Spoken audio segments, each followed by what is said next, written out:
Hello, everybody, and welcome to Heart of the Matter, a broadcast I've prepared to have survivors tell their stories so that we can learn how to live a healthy life. I want to remind everyone that heart disease is the #1 killer of women. There are 48 million women in the United States that suffer from heart disease. Also, cancer I have a statistic, kills 10 million people per year, taking 1 in 6. And I'm giving you that statistic because my guest today has survived both. So I'm so honored today to have as my guest Amanda DeRosa, who is speaking to us today from Westport, Connecticut. She's a senior manager with Beauty Counter, passionate about getting safer personal care and beauty products into the hands of women. She's a member of the PTA, a fourth-year member of Westport Young Women's League. She's a Women Heart Champion, class of 2018.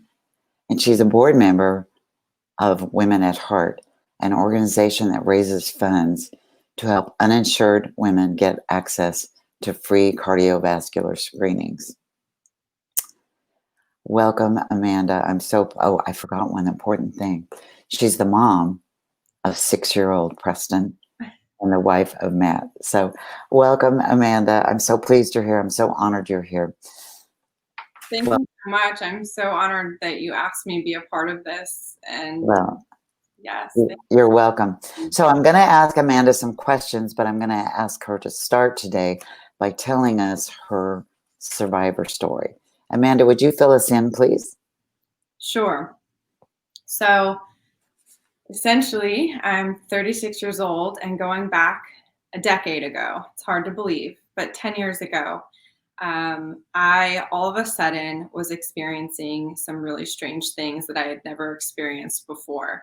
So just 3 days before I got engaged to my now husband, we were swimming laps in a pool, and I stood up in the middle of the pool just halfway through one lap, and I felt a strange sensation in my chest. It felt like my heart was flopping around like a fish in a paper bag, and I had never experienced this before. And it was not painful, but I began to feel lightheaded, and it just was not, it was not anything normal or again, anything I'd ever experienced before. So I actually had to climb out of the pool, and fortunately there was a lifeguard there.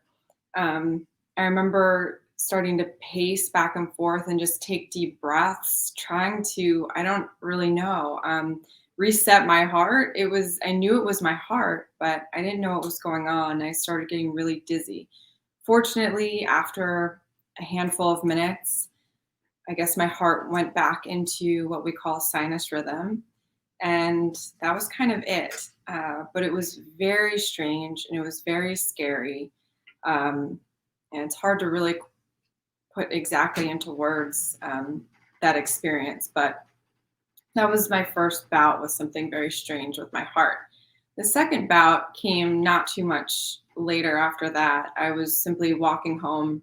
We lived in New York City at the time, and I was walking home from the subway, and I remember my heart went into that exact same arrhythmia, if you will. And I was very frightened. I knew, oh gosh, this is the same thing that happened to me when I was in the pool. What's going on? And I stopped, and there were people around me, and I was embarrassed and I was scared. And I thought, am I having a heart attack? You know, here I am, 26 years old, now newly engaged, and just so frightened and so confused. But again, I didn't have any pain. After a few minutes, again, it just simply went away, and I walked home. After that second time, I decided, something is wrong with my heart. I don't know what. I have no idea where to start, but I know I need to see a cardiologist. Mind you, I had never seen a cardiologist before in my life. So I really just Googled and tried to find, a close cardiologist to where we lived. So thus began my journey in terms of seeing doctors. So I saw a cardiologist at New York Presbyterian Hospital. Um, and I remember them putting on a Holter monitor on me. And I had never seen this before, but non-invasive. It's more annoying than anything. I'm sure many people watching this or have seen this before, but just little electrode pads that go on and kind of a beeper that you just have to wear that for a period of time. Sometimes it's 24 hours, which in this case it was. And so I wore a Holter monitor for 24 hours, and I brought it back and saw this cardiologist again. And he said that he didn't see anything wrong whatsoever on my EKG, is what it's called, the electrical system of the heart, and that it was just anxiety.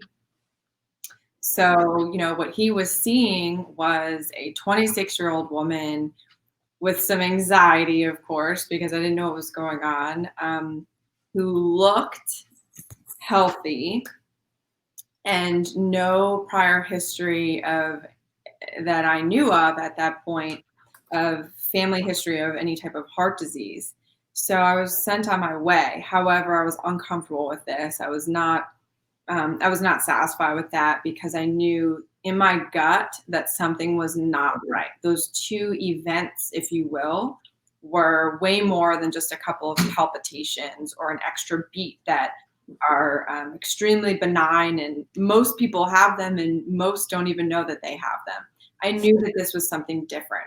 Right. So what did you do? Did you go back to that same cardiologist? Did not. I knew to then take it a step further after doing a little bit of research online and realized that I needed to see what was called an electrophysiology cardiologist. And so that's what I did. That was my next step. And so I went out of the city, just a little bit out of the city, to Westchester County and saw a doctor there. And at this point, I did have, I think I had seen another general cardiologist, if you will, in New York City at a different hospital prior to seeing this electrophysiology cardiologist in Westchester County. And so I had a little bit of paperwork with me to share to this doctor. And I remember waiting to be seen, and I was just thumbing through my EKGs from these Holter monitor tests that I had been, going through. And I saw at the top of all of the paperwork, it said prolonged QT interval at the top of every single one of those EKG tests.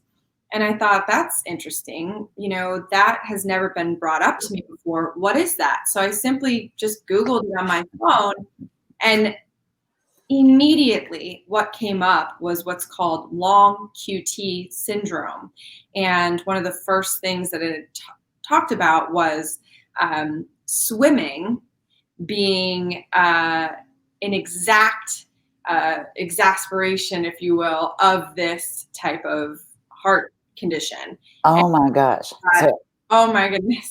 are you saying that you discovered the diagnosis before the doctor gave it to you? Yeah, 100%. And so I did everything you're not supposed to do, which is self-diagnose. But here I was in the waiting room, and I was just connecting the dots. This wasn't, this wasn't brain surgery. This was really just taking a look and doing some due diligence and looking at my own paperwork prior to seeing the doctor so I could articulate my questions properly.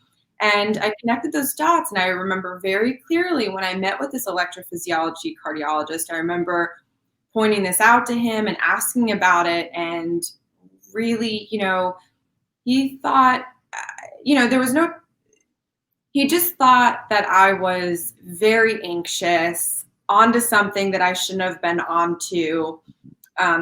He kind of was looking at me like this, like, you don't know what you're talking about, calm down. And I was calm, but I was simply presenting information, and it wasn't sitting right with this doctor. And I was as you said, and I'm so sorry to interrupt you, but as you said, you did everything you're not supposed to do, self-diagnose yourself. However, when you're an advocate for yourself, you do try to find out as much as you can about your condition. So let me jump ahead to the diagnosis. Did it come from this doctor or the next one, or when did you get the diagnosis? Doctor. So what I did was, in that little waiting room, as I had explained, I saw prolonged QT interval on the top of all my EKGs.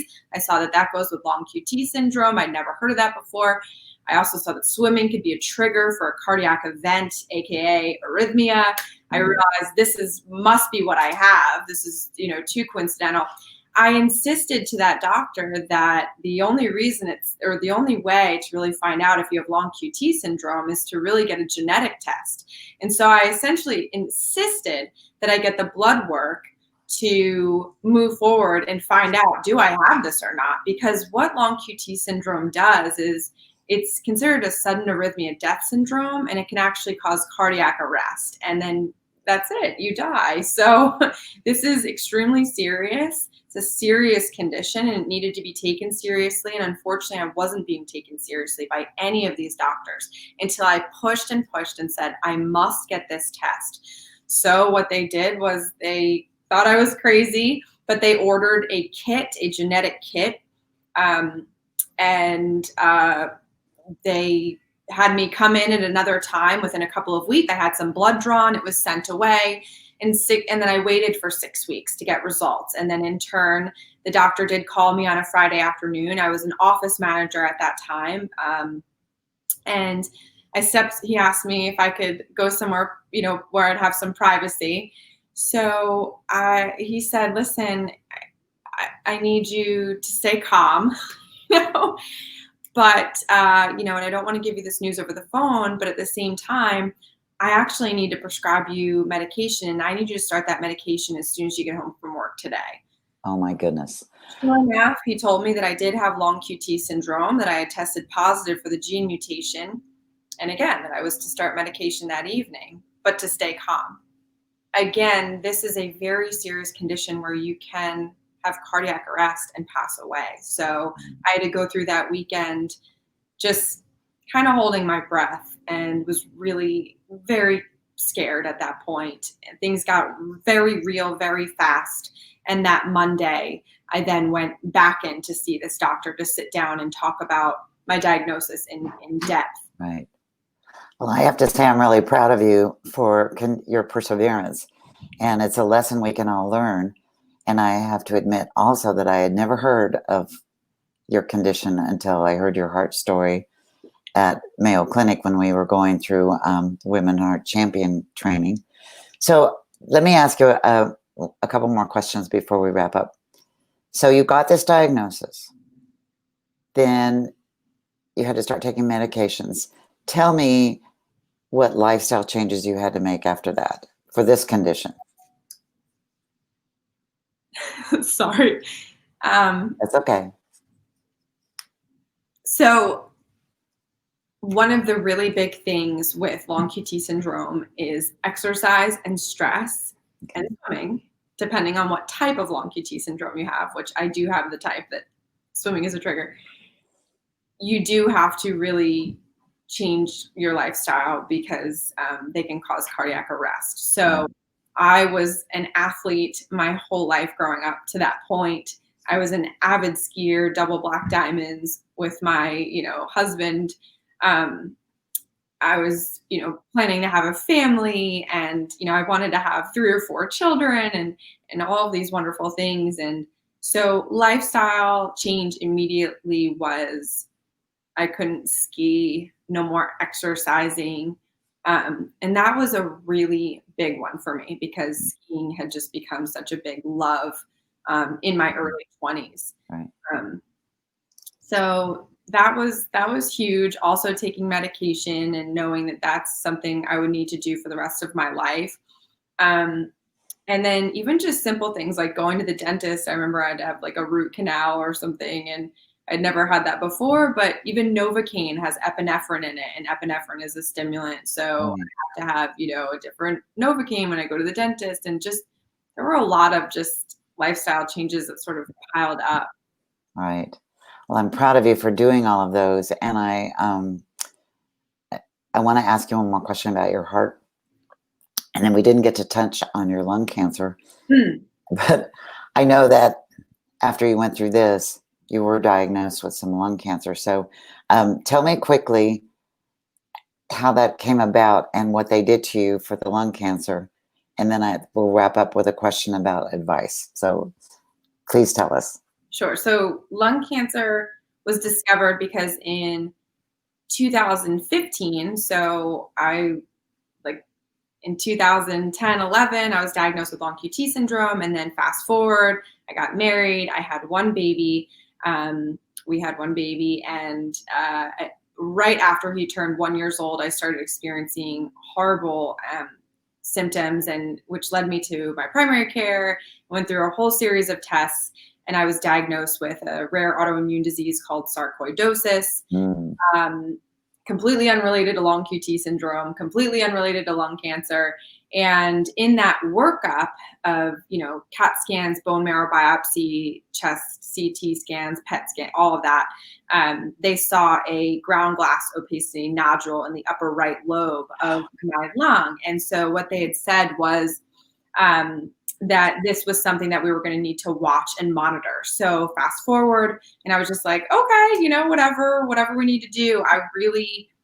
I knew that worst case scenario that it would be lung cancer, but I thought there's no way that I have lung cancer. So we're just going to check the boxes, dot I's, cross T's. That's how it was explained. And there was an algorithm that the doctors needed to follow. So I was at this point seeing a pulmonologist, and it was a matter of CT scans, low dose, every 6 months, just to make sure that this nodule in my lung was not going to change, and that hopefully it would just be deemed benign. So another story of advocacy for yourself is that once the 3 years was up and I had done the CT scans every 6 months, fortunately that it did not grow, it did not change, and my doctor was ready to send me on my way. However, I kind of got to this point where I was like, gosh, knowing that it could eventually turn into lung cancer, that's sort of a big deal. So I'm not really, I felt kind of protected knowing that I was being watched. There's a little bit of placebo effect there of comfort,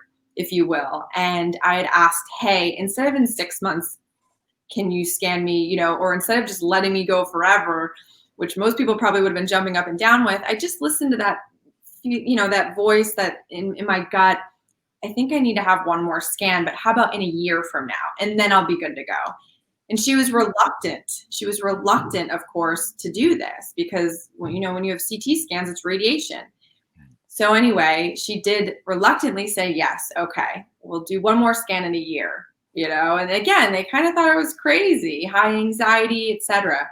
Anyway, I went in on April, in April of 2019 for what I thought would be my last CT scan. And I remember looking at the machine and saying, oh, never going to see you again. That's going to be it. And that was 7 a.m. And by 8:30 a.m., my pulmonologist was saying with tears in her eyes, I'm so sorry, Amanda, you have lung cancer. I was diagnosed with cell adenocarcinoma.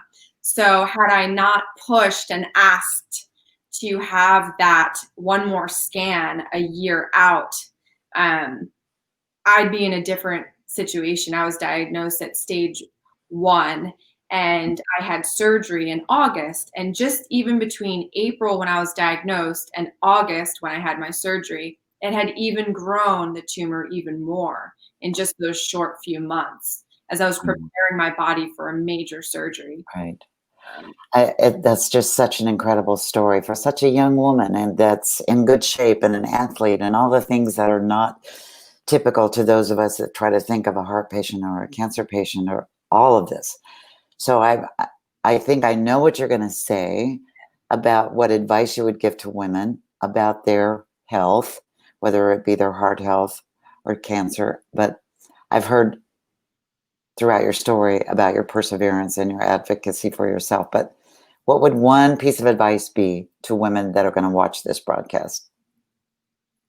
It would be, even if you feel a little embarrassed or a little silly, knowing that or thinking that your doctor or doctors might think, you're too anxious, or you're micromanaging, or you're digging for things, just ask anyway. Ask anyway, push anyway, because it's your body, it's your life. We only get one life to live, and we must be our own health advocates, because no one else is going to do it for us. Absolutely. And that's it. That is the best tip that we can give to any woman. And you say it so eloquently. Thank you, Amanda, for being with me today. And I'm going to sign off now. I want to thank everyone who's watching. Thank you for coming on and hearing Amanda's story. Amanda, you're so inspiring, and I know that your message is going out loud and clear. So I'm going to sign off for now. Amanda, I'll probably be talking to you soon, and everyone else, I'll see you on the next broadcast. Thank you so much. All right. Bye-bye.